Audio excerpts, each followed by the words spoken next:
আমার স্বামী বিদেশ যাওয়ার জন্য কিছু টাকা ধার জন্য আমার ছোট দেবরের বাসায় গেলাম। আমার স্বামী আমাকে রেখে বাসায় ফিরে গেল। রাতে খাওয়া দাওয়া সেরে আমার দেবরকে টাকার কথা বললাম। আমার দেবর বলল, টাকা দিতে পারি, তবে একটা শর্ত আছে। বন্ধুরা, আমার স্বামী বিদেশ যাবার চেষ্টা করছে। ইদানিং মিস্ত্রি কাজ করে সংসারের ভরণ পোষণ চলে না।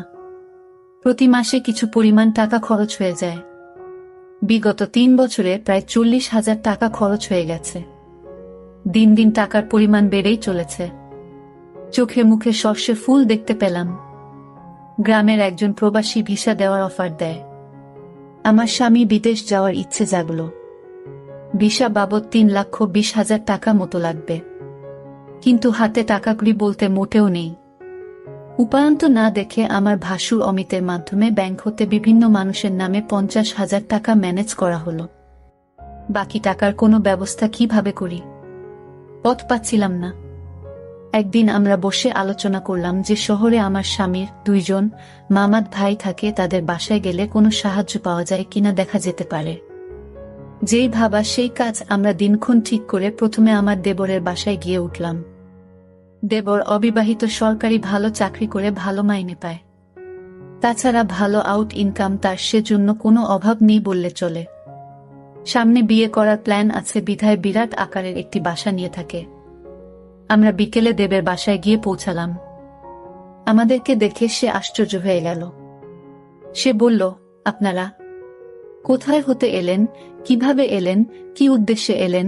একসাথে অনেক প্রশ্ন করে আমাদেরকে বাসায় অভ্যর্থনা জানান। আমরা বাসায় ঢুকলাম, হাত মুখ ধুয়ে ফ্রেশ হলাম। দেবর বাড়ির সবার কথা জানতে চাইল, তাদের ও আমাদের বাড়ির সবার কথা তাকে জানালাম। আমরা যাওয়ার কিছুক্ষণের মধ্যে কাজের বুয়ার সাথে আমাদের সকলের জন্য রাতের খাবার তৈরির তাকে আদেশ দিয়ে দিল। আমাদের উদ্দেশ্যের কথা এখনই বললাম না, রাতে খাওয়া দাওয়া সেরে বলবো, প্ল্যান আছে। সন্ধ্যের সামান্য পরে আমার স্বামী বলল, আমি একটু আমার আরেক ভাইয়ের বাসা থেকে ঘুরে আসি, তারপর রাতে একসাথে খাওয়া দাওয়া করে কথা বলবো। দেবর বলল, রাতে ঠিক চলে আসবেন তো ভাইয়া? আমার স্বামী বলল, হ্যাঁ। তাহলে জানা শোনেন, যদি রাতে আপনি না আসেন আমি কিন্তু ভাবিকে আস্ত রাখব না বলে দিলাম। এই বলাতে আমরা 3 জনেই অট্টহাসিতে ভেঙে পড়লাম। আমার স্বামী চলে গেল। আমি আমার শিশু বাচ্চাকে খাওয়ালাম এবং তাকে ঘুম পাড়িয়ে দিলাম। আমরা দেবর ভাবি সোফায় বসে টিভি দেখছিলাম আর রাজ্যের নানা কথাতেই মশগুল হয়ে গেলাম। কথার ফাঁকে আমাদের উদ্দেশ্যের কথা বললাম। তোমার ভাই বিদেশ যেতে চায়, কিন্তু টাকার খুব অভাব, মোটামুটি টাকা জোগাড় করেছি, আরো 1 লাখ টাকা দরকার, তুমি দিতে পারবে ভাই? আমি কথাটা উপস্থাপন করলাম।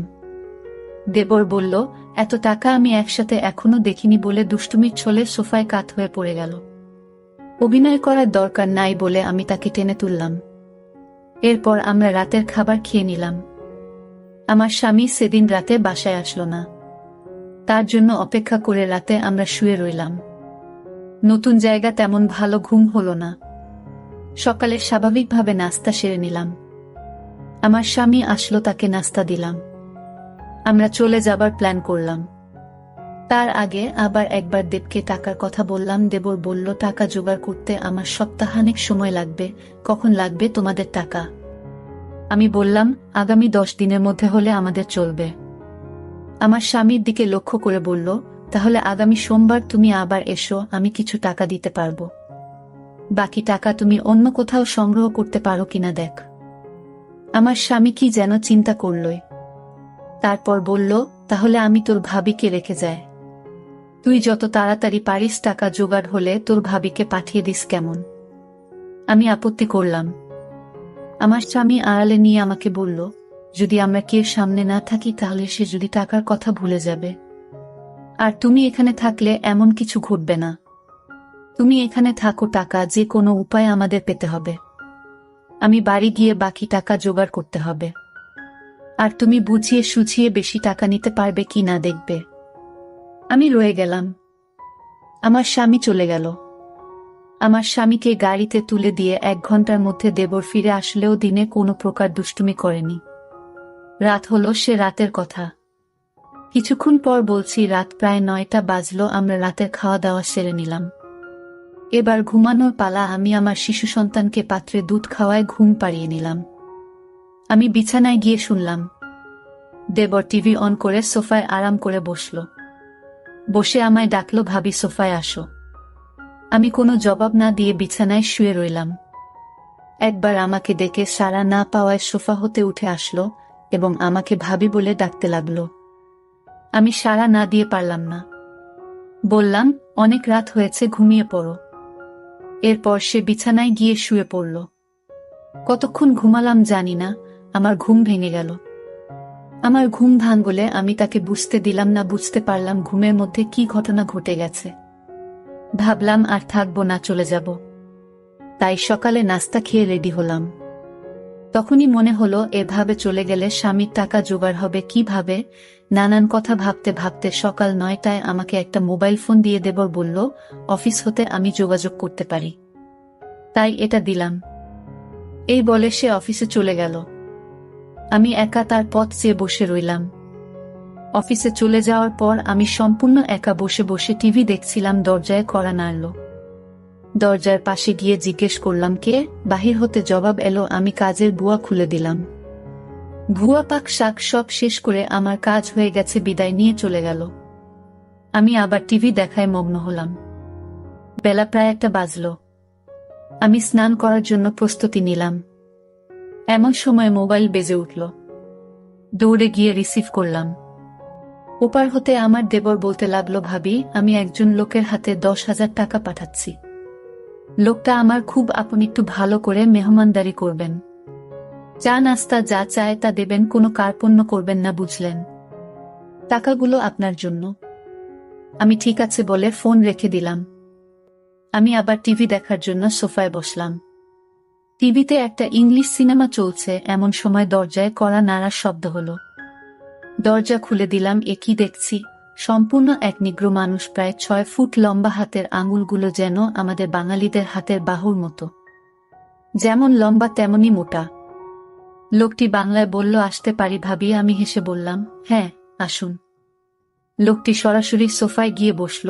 তাড়াতাড়ি চা নাস্তা তৈরি করে তাকে পরিবেশন করলাম। সে 10,000 টাকা আমার হাতে গুজে দিল। আমার খাতিরদারি তার নাকি বেশ ভালো লেগেছে। বিদায়ের সময় আমার কান্না এসে গেল।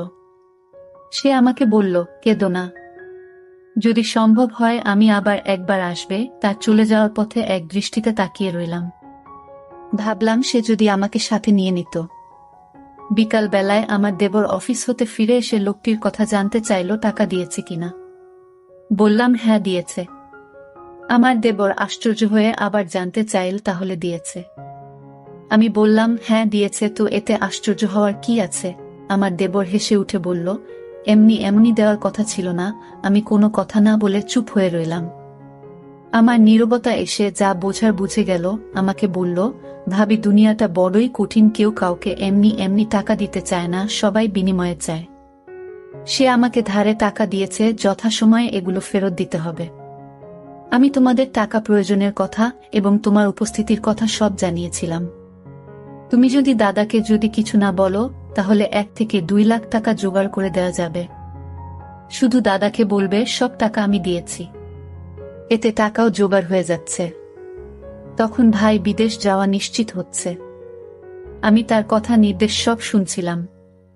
উপদেশ শেষ করে আবার সম্মতি জানতে চাইলে আমি কোনো উত্তর না দিয়ে নীরব রইলাম।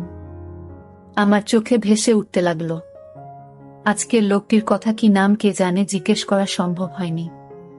খ্রিস্টান না মুসলমান তাও জানা যায়নি, তবে হিন্দু নয় যে সে ব্যাপারে নিশ্চিত। আমার দেবর আমার সম্মতি আবার স্পষ্ট করে জানতে চাইল। বললাম, আমি কি বলবো, তুমি যা ভালো মনে করে তাই করতে পারে। আমার সম্মতির লক্ষণ দেখে বলল, রাতে একজন মেহমানকে দাওয়াত করেছি। কিছুক্ষণ পর কাজের বুয়া আসলো। সে বিকেলে চা নাস্তা তৈরি করার পাশাপাশি রাতে রান্নাবান্না শেষ করে চলে গেল। কে আসছে, কেমন হবে, লোকটি মনের ভিতর একটা চঞ্চলতা কাজ করতে লাগলো। রাত 9টা বাজলেই আমি দেবরকে বললাম, খেয়ে নেবে না, মেহমানের জন্য অপেক্ষা করবে? বলল, না, মেহমান কে আসবে, চলো আমরা খেয়ে নিই। আমরা খেয়ে নিলাম। আমরা বসে বসে টিভি দেখছি। প্রায় রাত 10টা। দরজায় খটখট আওয়াজ শুনলাম, বুঝলাম মেহমান এসে গেছে। আমার দেবর দরজা খুলে দিল। মেহমান ঘরে ঢুকে জানতে চাইল তোমার ভাবি কই। দেবর বলল ভিতরে আছে। দুজনে একসাথে আমি যে ঘরে আছি সে ঘরে চলে গেল। দেবর তার সাথে আমাকে পরিচয় করিয়ে দিল। লোকটি দেবকে উদ্দেশ্য করে বলল, তোমার ভাবিকে তো দেখতে দারুণ লাগছে। আমি 1 মিনিট টিভির দিকে তাকিয়ে আছি। সকালে ঘুম হতে উঠে ফ্রেশ হলাম। তারপর দুজনে চা নাস্তা খেলাম। আমার দেবর সকাল 9টায় অফিসে রওনা হয়ে গেল। আজ কোনো মেহমান আসবে কিনা বলে গেল না। আমার কাছে গতকালের রেখে যাও তার মোবাইলটা কিন্তু আছে, হয়তো যোগাযোগ করবে, না করলে আরো ভালো। আজ বিশ্রাম নেওয়া দরকার। দেবর চলে যাওয়ার পর আমি বিছানায় শুলাম, কেমন জানি একা একা লাগছে। ভুয়া আসলো দরজায় নক করার সাথে সাথে আমি গিয়ে খুলে দিলাম। বুয়া তার কাজ ঘন্টা দেড়েকের মধ্যে শেষ করে চলে গেল। আমি আবার একা হয়ে গেলাম। ঘরের দরজার খিল মেরে দিয়ে বিছানায় শুয়ে পড়লাম। আজকের দিনের সব ঘটনা ভাবতে ভাবতে হঠাৎ মনে হলো দরজা খুলে কেউ যেন প্রবেশ করছে। ভাবলাম আমার দেবর হয়তো আজ তাড়াতাড়ি ফিরে এসেছে। বিছানা থেকে উঠলাম না, দেবের সাথে দুষ্টুমি করার জন্য ঘুমের ভান ধরে শুয়ে রইলাম। দেবর ঘরে ঢুকে দরজা বন্ধ করে দিল। আস্তে 1 পা 2 পা করে আমার ঘরে প্রবেশ করল।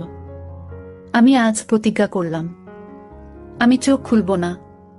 দেবরটা আমার ঘরে ঢুকে কোনো কথা বলল না। অনেকক্ষণ দাঁড়িয়ে থেকে যাতে করে আমি জেগে না উঠি। আমার কাছাকাছি বসো। চোখ খুলে আমি হতভম্ব হয়ে গেলাম। এ সম্পূর্ণ এক অপরিচিত এক লোক, আগে কখনো তাকে দেখিনি।